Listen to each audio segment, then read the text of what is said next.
itu buletin tentang hewan ini, ilustratornya ada Raden Saleh. Videonya mulai dari sini ya. Barangkali penjelasan dari saya akan singkat saja karena waktunya sudah mepet ya. Judul dari pengantar ini adalah Raden Saleh, Sastra dan Kebudayaan, karena kita ada di tempat itu ya, di FIP. Seperti yang saya googling kemarin, saya nggak tahu di sini ya, tapi mana saya googling Fakultas Ilmu Pengetahuan dan Budaya itu terdiri atas ini ya, ada antropologi, ada arkeologi, ilmu sejarah, dan sastra yang memiliki berbagai macam bahasa daerah itu. Nah, sekarang pertanyaannya adalah karena kita membicarakan Raden Saleh, apakah Raden Saleh itu dekat dengan sastra dan kebudayaan? Nah, ini yang akan menjadi bahasan singkat kita pagi ini. Kita harus tahu dulu bahwa harus memahami dulu bahwa Raden Saleh itu adalah seorang seniman rupa ya. Jadi tentunya dia bukan sastrawan. Tapi kita juga harus ingat bahwa pada abad itu seniman rupa, apakah itu dia pelukis atau pematung, wajib mengetahui dasar-dasar sastra dan kebudayaan. Karena apa? Karena dia seperti yang dikatakan Pak Manager tadi adalah agen pengubah suatu opini. Bagaimana caranya? Caranya dengan melukis. Apa yang dia lukis? Itu adalah interpretasi pelukis itu terhadap yang sedang berkecamuk di masyarakat. Dan itu bisa dibaca dalam sastra ya pada waktu itu. Jadi artinya apa? Dengan suatu logika itu, maka kita bisa berasumsi bahwa meskipun Raden Saleh itu seorang pelukis, tapi setidak-tidaknya dia pernah belajar sastra atau mengetahui sastra atau berteman dengan para sastrawan. Hanya akan kita kulinis satu-satu ya dengan cepat. Kita akan melihat perubahan Raden Saleh itu ya. Pada bulan Maret 1829 kita semua tahu bahwa dia disuruh ke Belanda oleh gabungan dari para pemimpin Belanda pada waktu itu ya, yaitu pejabat gubernur Van der Kappen, juga Menteri Urusan Koloni Jean Christian Bourg, dan juga gurunya sendiri yaitu Antoine Payong. Sebetulnya tugasnya awal itu memang supaya dia belajar melukis, tapi ada tugas sampingan yaitu bahwa dia diminta untuk menerjemahkan kitab-kitab atau naskah-naskah sastra Jawa dan bahasa Melayu itu ke dalam bahasa Belanda. Orang-orang Belanda percaya pada pemuda umur 19 tahun bisa menerjemahkan itu. Nah, tentu kita harus lihat backgroundnya bahwa Raden Saleh itu adalah keponakan dari Bupati Terboyo, Suroadi Menggolo V, yang dekat hubungannya dengan Raffles, dan sudah terbukti bahwa dia bisa menerjemahkan kitab-kitab yang dirampas oleh Inggris pada saat menyerang keraton Jogja itu menerjemahkan dengan bagus ke dalam bahasa Inggris. Jadi tentunya mereka berasumsi kalau pamannya pinter, anaknya ini juga, keponakannya ini juga pasti bisa menerjemahkan itu. Dan memang kita tahu Raden Saleh sudah bisa berbicara bahasa Belanda dan bahasa Inggris dalam usia yang sangat dini ya. Itu sebabnya Belanda dan tanda petik percaya. Jadi dia naik kapal bersama Inspektur Deli itu ke Belanda untuk melakukan tugas itu. Walaupun kemudian kita tahu bahwa Raden Saleh cerdas ya, dia membalelo dananya dipakai untuk bertahan selama hampir 20 tahun di situ. Nah, salah satu hurufnya kecil hurufnya bisa gede ini nggak kelihatan. dari belakang ya. Oh, ya udah saya baca nanti. Kita tidak tahu jejak yang terjadi antara Raden Saleh dengan sastra di Belanda ya, karena laporan-laporan dari buku-buku itu adalah melulu kehidupan Raden Saleh yang cukup hedonis di Belanda ya. Bahwa dia pergi-pergi ke tempat-tempat kafe-kafe segala macam, bajunya pun berubah.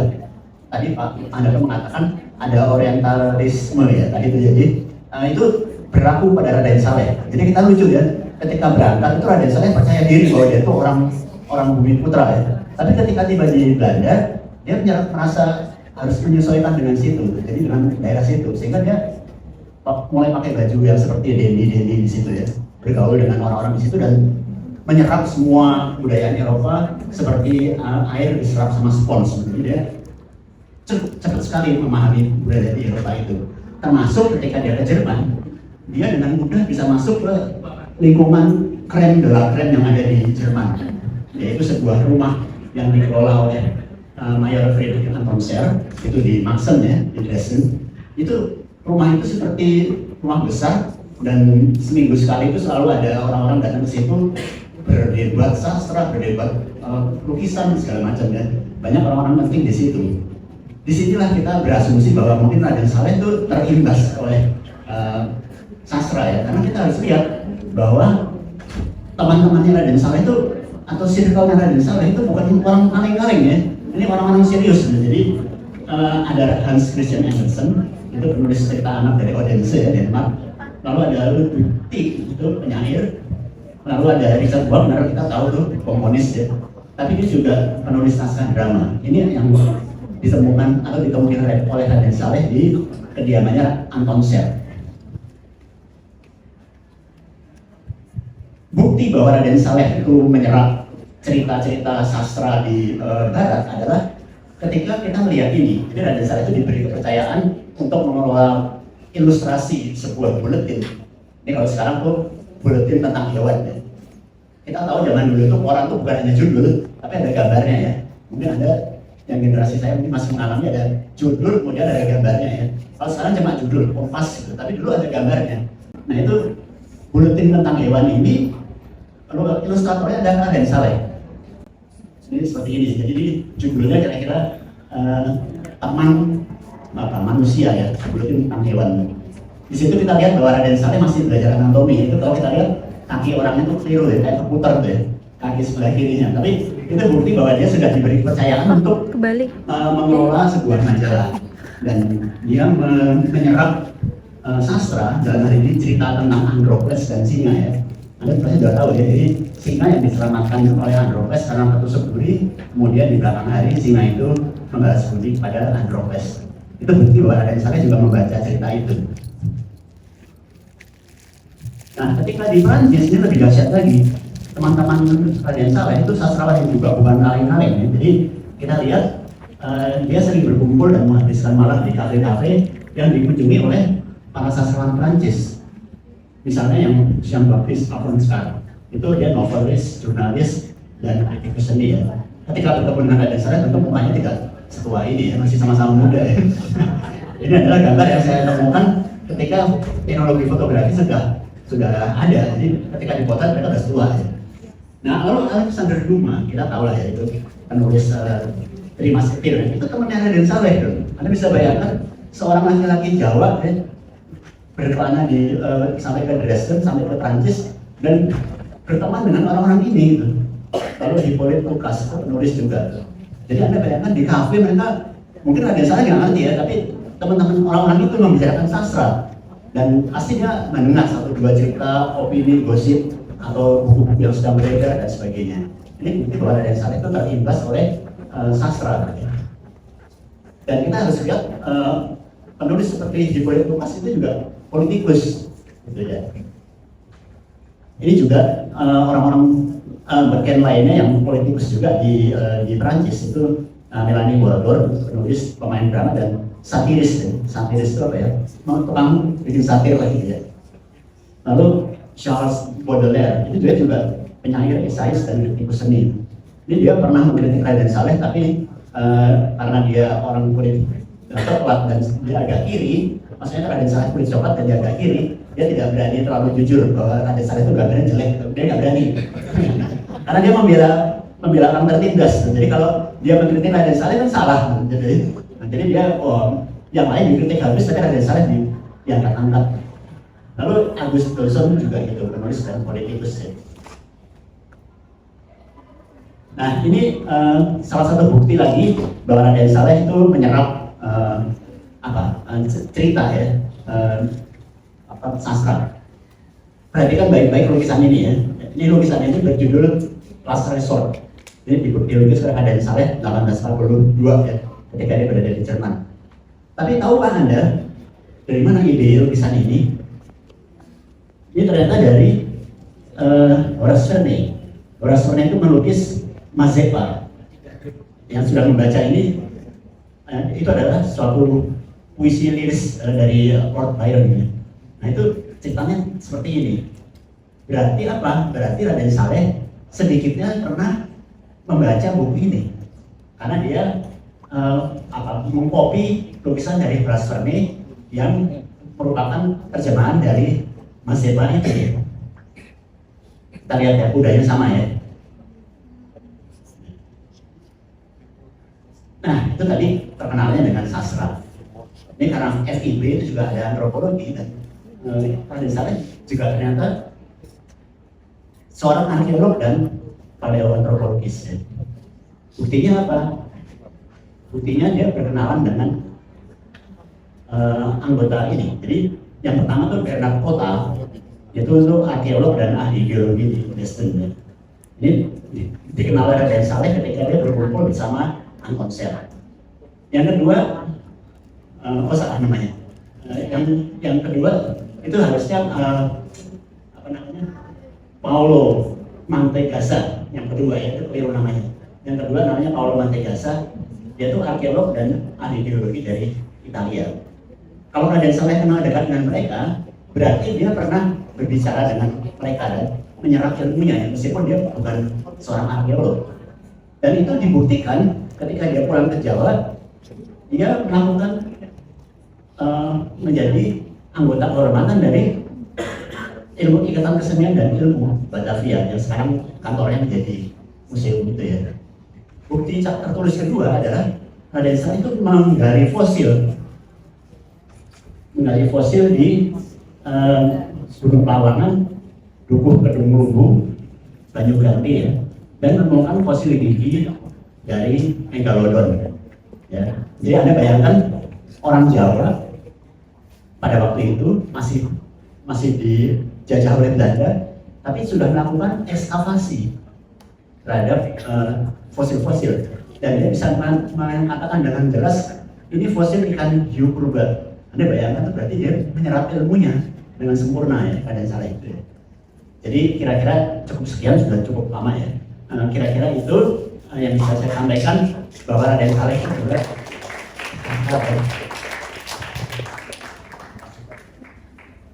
silakan diambil lagi Daryl.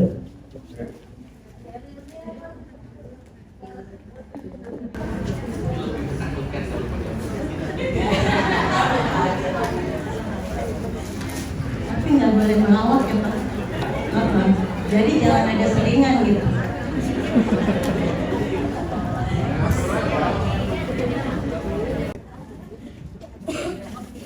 Cianjur, Juli 1927. Sebelum terseret dalam pusaran asmara memabukkan sekaligus menyakitkan dengan Syafi'i, Ratna Juwita selalu menganggap rumah ibunya di Cianjur sebagai tempat terindah di dunia, baik saat sang ibu masih tinggal bersama Tadeus maupun setelah berpisah. Rumah besar itu terletak di tepi jalan utama Kawedanan Ciranjang, sebuah rumah tradisional Sunda bergaya dulang ngapak, berdinding tembok dengan sepasang atap lebar kiri kanan seperti sayap elang raksasa yang berkembang. Ujung bumbungannya diikat menyilang membentuk kapit kuda. Atapnya bukan lagi ijuk seperti rumah tradisional Sunda pada umumnya, tetapi genting coklat tua. Mengikuti adat kebiasaan para Menak, bangunan itu dikelilingi tembok tinggi dengan satu regol yang cukup besar untuk dilewati pedati atau delman. Thaddeus van Helman bukanlah lelaki pertama yang menjadi teman hidup Arum Rengganis di situ. Suami pertama Arum adalah seorang asisten wedana, tangan kanan ayah Arum yang luas wawasannya. Baik ayah maupun suami Arum sama-sama giat dalam perkumpulan kemajuan Menak Cianjur. Arum sempat mengecap pendidikan dasar di ALS, dan cukup fasih bicara bahasa Belanda. Adik Arum, Raden Andang Lucita, yang kelak juga menjadi pejabat penting, tidak pernah sungkan pula memperkenalkan sang kakak kepada pergaulan modern. Pesta pernikahan Arum dirayakan meriah. Pasangan itu segera menjadi panutan banyak orang dalam perkara kemurahan hati, kesalehan, serta kemajuan berpikir. Dengan hadirnya tata cara baru menjadi pegawai pemerintahan yang tidak lagi semata tergantung kepada keturunan, banyak yang berharap suami Arum Rengganis bisa naik jabatan menjadi wedana, kemudian bupati. Namun siapa yang bisa menebak garis nasib? Adakah yang sanggup mengendus aroma kematian? Di hadapan malaikat maut, baik menak berharta maupun abdi cacah, tak ada bedanya. Terima kasih Pak. Bagus kok Pak bacanya, ya nggak? Nah, ini harus ada yang bisa mengalahkan ya Pak ya. Oke, yang berikutnya siapa yang baru? Oh, Mas Imam, Imam Muhtarom. Ayo Mas. Ini juga baru pertama kan di sini. Silakan. Kenal ya Pak? Imam Muhtarom ya. Mari Mas. Oh iya, Borobudur festival ya.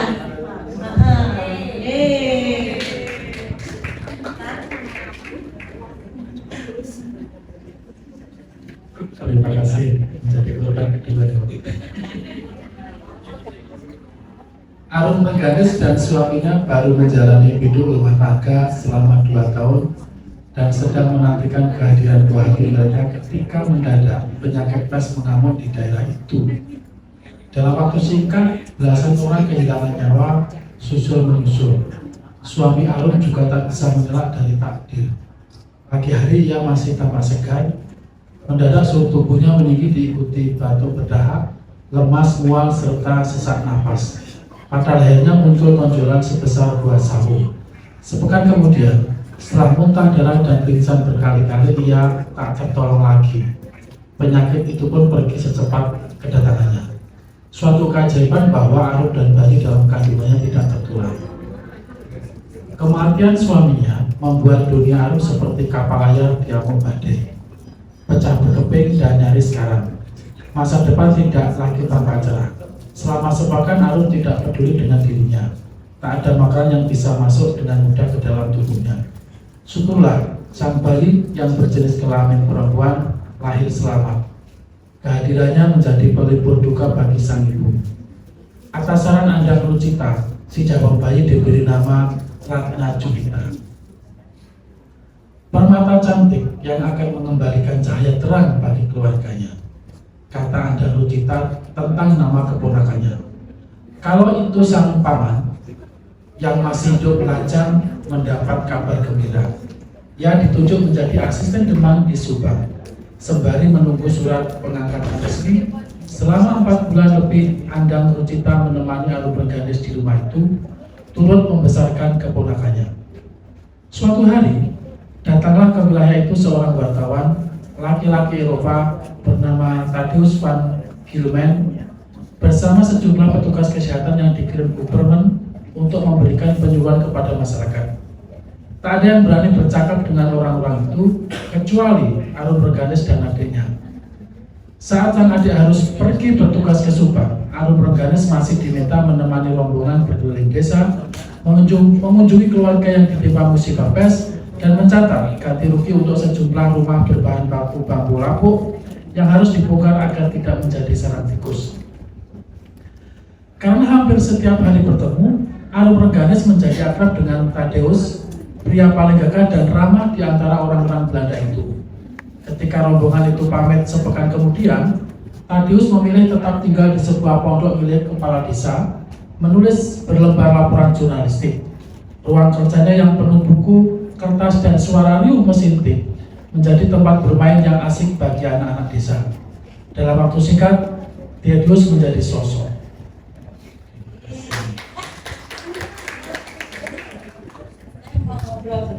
Kan Mas baru pertama ikut ini ya.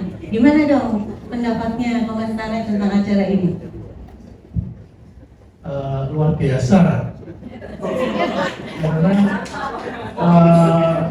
Karena banyak makanannya Pak. ya, karena komunitasnya yang selama ini saya lihat di Facebook sekarang langsung ketemu dan antusias, variatif, dan ini suatu program yang sangat perlu didukung.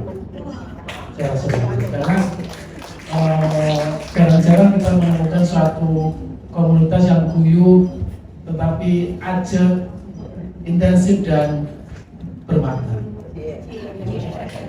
Tapi kalau ini memang bermutu, kapan-kapan diundang ya ke Borobudur. Ya Mbak Debra ya, benar nggak? Makasih ya Mas Imam. Tepuk tangan dong, Nah sekarang kita ke perempuan. Ini kayaknya ada Bu Heni ya, mana Bu Heni? Yang terpopuler ya. Oke, Ibu berada di kampus Ibu ya sekarang ya? Saya muridnya Pak Prof. Manto. Saya coba baca yang mudah-mudahan bisa. Bagaimana Pak Sam? Udah pakai Jawa. Dan pemandangan alam yang biasa dia gunakan sebagai latar lukisan adalah hamparan sawah, alam-alam, serta gunung biru alam seperti depan.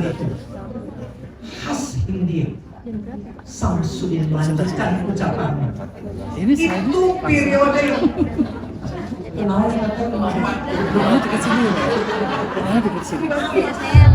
apa-apa, ada kesalahan, kita belajar dari kesalahan. Itu yang penting. Oke. Meski asmara telah bersemi di antara mereka berdua dan menjadi modal kuat untuk membina rumah tangga, peristiwa ini sama sekali bukan hal menggembirakan untuk dilalui. Arum harus melewati proses persamaan hak dengan orang Eropa dan dibaptis di gereja. Walaupun setelah itu Tadeus tidak keberatan Arum tetap beribadah sesuai agama awal yang dianutnya.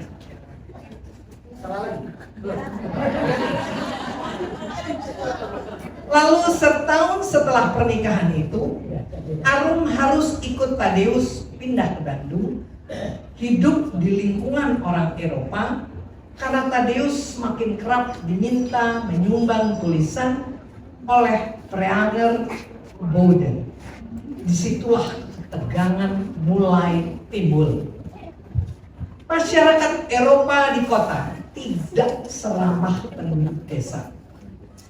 Di society dan di tempat rekreasi lainnya, semakin lama tatapan dari belasan pasang mata biru kepada Arum semakin terasa menusuk. Akibatnya hampir setiap 2 bulan sekali Arum mengajak Tadeus berakhir pekan di Cianjur menenangkan diri. Sampai akhirnya terjadi pertengkaran terbuka antara Arum dan salah seorang wanita Belanda di Pantai Garut pada suatu musim liburan.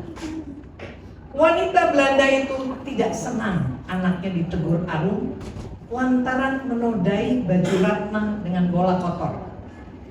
Tadeus sendiri nyaris berkelahi dengan suami wanita itu sebelum petugas pantai turun tangan melerai. Sejak itu, hubungan Arum dengan Tadeus semakin tawar. Arum selalu menolak diajak Tadeus pergi bersosialisasi, menemui rekan-rekan jurnalisnya. Apalagi setelah kelahiran Pierre, Arum menjadi kedua anaknya alasan untuk mengurung diri di rumah. 10 tahun kemudian, perpisahan pun tak terelakkan. Aku tidak bermaksud menjauh darimu. Aku hanya ingin menjaga jarak dari keangkuhan bangsamu, kata Arum ketika itu.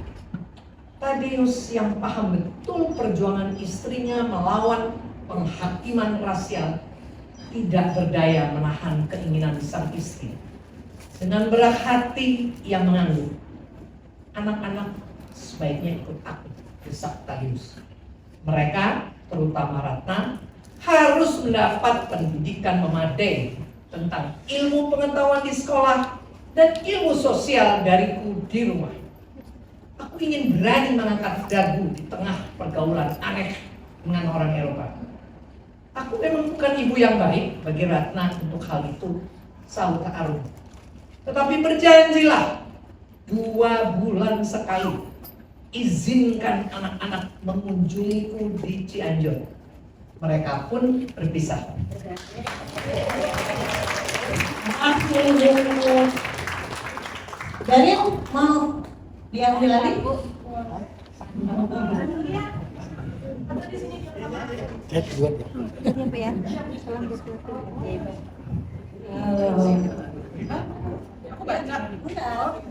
Oke, atau disuruh baca gitu kan. Ini selanjutnya siapa yang mau baca? Itu sini, saya namanya siapa? Tepuk tangan dulu dong buat adik kita. Ini ayo baca. Ayo, kamu baca sama aku. Aku nggak galak kok, aku nggak dikit. Aku udah disuntik rabies. Jadi jangan. Cie, kecil-kecil berani loh. Ini, ayo. Aku nggak galak. Kamu takut sih? Iya, aku tahu.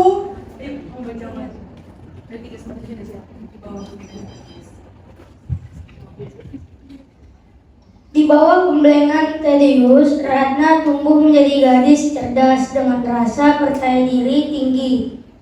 Bahkan, sebagian besar sahabatnya justru orang Belanda, kota kelas atas. Walaupun begitu, ia tetap menyukai suasana pedesaan di Cianjur, seperti harum pucuk padi yang terbawa hembusan angin atau aroma dedak bercampur amonia yang menguat dari kandang kerbau tetangga.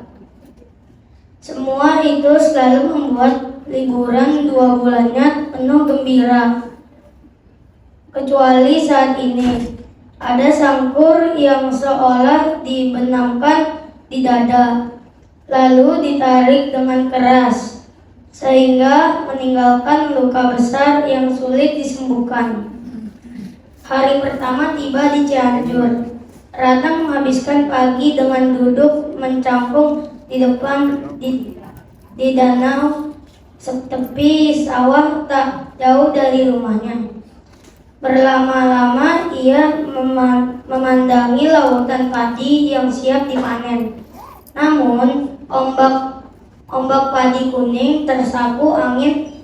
Hai, makasih banyak ya udah mampir di video aku. Please like, comment, dan subscribe. Thank you. チャンネル登録してほしい。チャンネル